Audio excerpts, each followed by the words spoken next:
I wasn't looking for Tartaria when I found the camps. I was researching American utopian communities, those strange social experiments that dotted the countryside between 1840 and 1920. Brook Farm, Oneida, New Harmony, the Shakers, the Harmonists, the Fourierists. Dozens of them, maybe hundreds, communities that sprang up seemingly overnight, attracted hundreds or thousands of members, operated under bizarre social contracts, and then disappeared. Gone. Most of them. Just gone. The official history is straightforward. Idealistic reformers, inspired by European socialist thought, attempted to create perfect societies. They failed. Economic pressures, internal disputes, leadership problems, the usual explanations. Case closed. But the deeper I looked, the less sense it made. Not the existence of these communities, that's well documented, but the timing, the coordination, the specific things they were trying to hide. And that's where Tartaria becomes impossible to ignore. Let me show you what I found.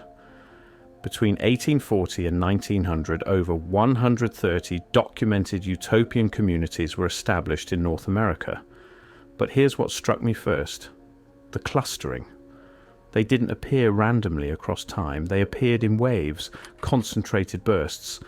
1840 to 1850, 27 communities founded. 1890 to 1900, 34 more.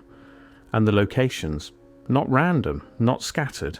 They clustered around specific regions: upstate New York, the Ohio River Valley, Southern California, the exact regions where Tartarian architectural anomalies are most prevalent. Coincidence? Maybe. But then I started mapping them, literally plotting their locations against known examples of massive, ornate 19th century architecture, the kind conspiracy theorists associate with Tartaria, the buildings with no documented construction period, the structures that appeared in undeveloped frontier towns fully formed, with craftsmanship that supposedly required industrial infrastructure that didn't exist there yet. The overlap was unsettling. Within 50 miles of nearly every major utopian community, you find at least one unexplained structure, sometimes several. Grand hotels in towns of 300 people, massive exhibition halls in newly settled territories, courthouses with Baroque details that required master craftsmen who left no other trace of their existence. The pattern repeats with unsettling precision. Here's where the official explanation collapses. These communities weren't isolated experiments. They were organized, coordinated, connected through networks that shouldn't have existed. Let me explain. In 1843, a man named Adam Ballou founded the Hopedale community in Massachusetts. The same year, the exact same year, John Humphrey Noyes established the Putney community in Vermont. Within months, the Wisconsin Phalanx formed in Ceresco, and the Sylvania Association began in Pennsylvania. 4 separate communities, different founders, different stated philosophies, all launched within months of each other. The official story: independent actors inspired by the same zeitgeist, coincidentally acting simultaneously. But look closer. They shared members. Documentation shows individuals moving between communities with suspicious frequency. Not defecting from one to join another, that would make sense. No, maintaining membership in multiple communities simultaneously, travelling circuits, as if checking in, as if reporting back. And here's the strangest part: they shared architectural plans. The buildings themselves, the communal halls, the dormitories, the workshops, show remarkable similarity across supposedly independent communities separated by hundreds of miles. Same proportions, same decorative elements, sometimes identical floor plans. In 1850, communication across such distances was slow, expensive, difficult. Yet somehow these isolated experiments were building identical structures, recruiting from the same pools and coordinating their foundings within impossibly narrow timeframes. This raises a simple but critical question. Who was coordinating them? Now let me tell you about the witnesses. Every major utopian community accepted what they called refugees, people with no clear origin story. individuals or families who arrived claiming to flee religious persecution, economic hardship, or unspecified troubles back east. But the documentation is strange. Take the Amana colonies in Iowa, founded 1855. They accepted 1,200 members in their first decade. The official records list names, but not origins, not previous residences, not family histories beyond one generation. Why not? These communities kept meticulous records otherwise. They documented every bushel of wheat, every yard of cloth, every dollar spent and earned. But ask where someone came from before joining. The records go silent. The deeper I went, the more I found this pattern. Communities that tracked everything except the previous lives of their members. Not suspicious absences, deliberate ones. The Oneida community in New York maintained detailed genealogical records. But only after members joined. Before that, nothing. As if their members materialized from nowhere with no past worth recording. Once you see it, you can't unsee it. These weren't communities of idealists fleeing mainstream society. These were communities designed to hide people, to erase their previous identities, to give them new narratives. But who were they hiding? And from what? Here's where we need to talk about the elephant in the room. Tartaria, or whatever we want to call that architectural and cultural mystery, supposedly vanished around 1800 to 1850, depending on which timeline you follow. A civilization erased, its buildings relabeled, its history rewritten. But if Tartaria existed, and if it was destroyed or absorbed around the mid-19th century, what happened to the people who remembered it? Not the rulers, not the elites, but the ordinary people who lived in those cities, who built those buildings, who possessed the knowledge of those construction techniques. You can't erase a civilization without witnesses, unless you hide them. The timing is impossible to ignore. The first wave of utopian communities, 1840 to 1850, corresponds exactly with the supposed final erasure of Tartarian presence in North America. As if someone needed places to put people, quickly, in bulk, and not just to hide them, to silence them. Let me show you something specific. The Shaker communities, perhaps the most famous of these utopian experiments, built structures that perplex architectural historians. Clean lines, perfect proportions, construction techniques that produce buildings still standing today 200 years later without major repairs. The official explanation, divine inspiration and careful craftsmanship. But the Shakers recruited from mainstream society, farmers, merchants, ordinary people, not master architects, not trained engineers. Yet their buildings demonstrate knowledge of structural principles that weren't codified in American architectural education until decades later. Load distribution, thermal efficiency, acoustic design. They built round barns, complex structures requiring precise mathematics, before such designs appeared in any American pattern book. How? The standard answer: trial and error, folk wisdom, lucky intuition. But here's what troubles me. They built these complex structures immediately. No progression from simple to complex, no learning curve. The first Shaker barn is as sophisticated as the last, as if they knew how, as if they'd done it before. The evidence suggests something much larger than religious inspiration. Then there's the linguistic anomaly. Several utopian communities developed their own languages or dialects. The Harmony Society, the Zohar separatists, even some Shaker communities employed unusual terminology. The official explanation: religious differentiation, creating sacred vocabulary, building group identity.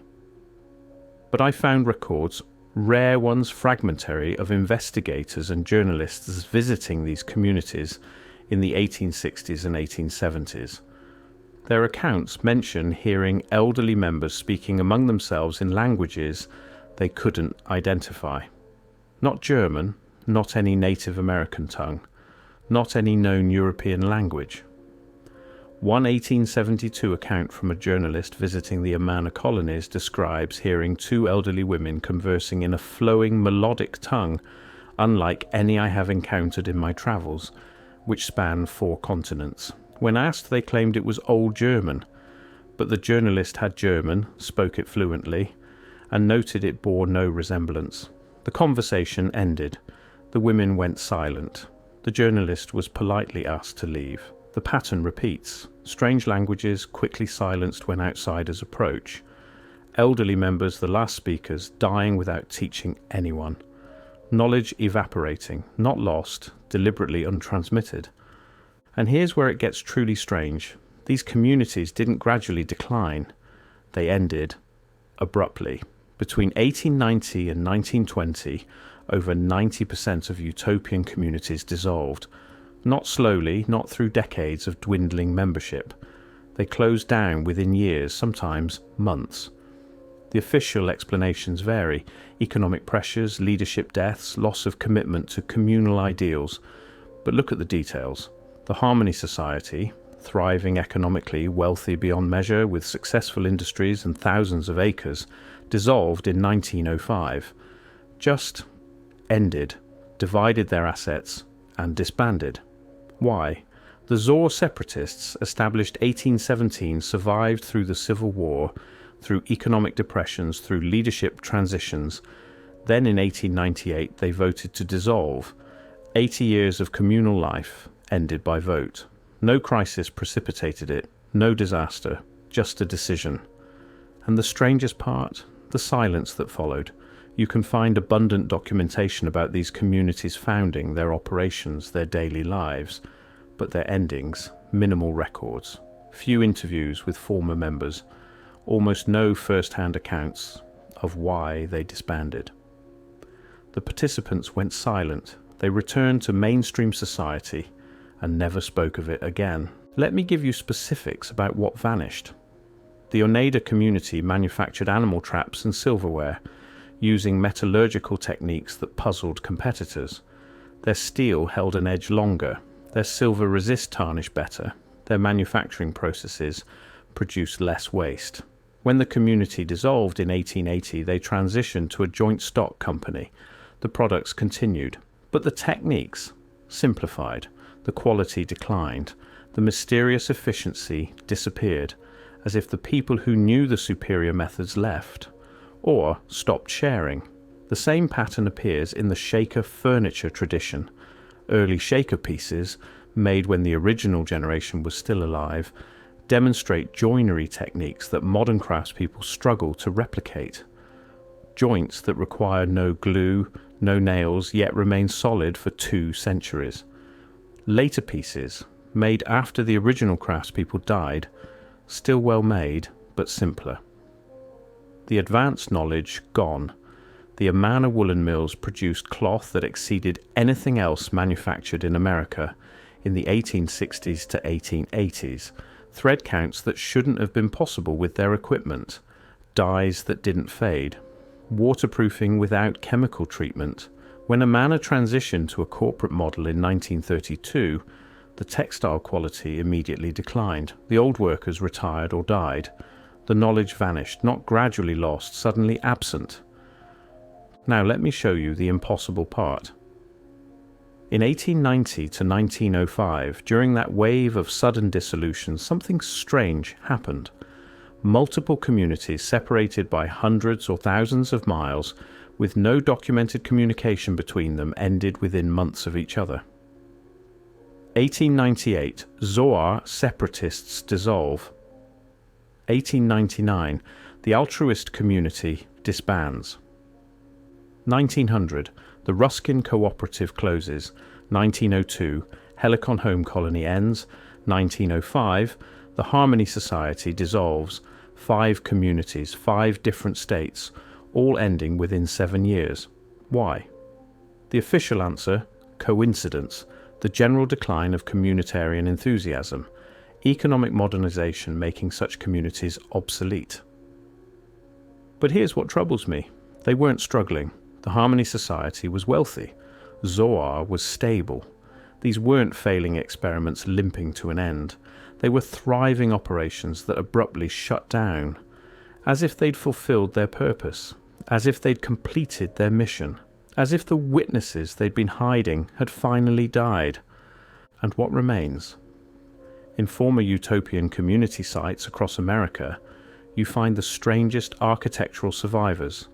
Not the communal housing, that's often gone.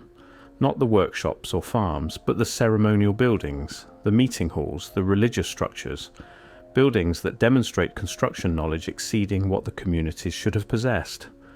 Buildings with acoustic properties that allow whispers to carry across impossible distances.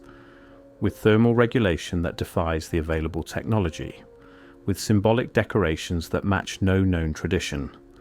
The Shaker Meeting House in Canterbury, New Hampshire, perfect acoustics without modern sound engineering, built by farmers with no architectural training. The Harmony Society's church in Economy, Pennsylvania, astronomical alignments built into its foundation, precise to degrees that required surveying equipment the community didn't own. The Amana community's meeting houses, timber framing using techniques that don't appear in any American carpentry manual before 1900. They're still standing, silent testimonies to knowledge that shouldn't have existed.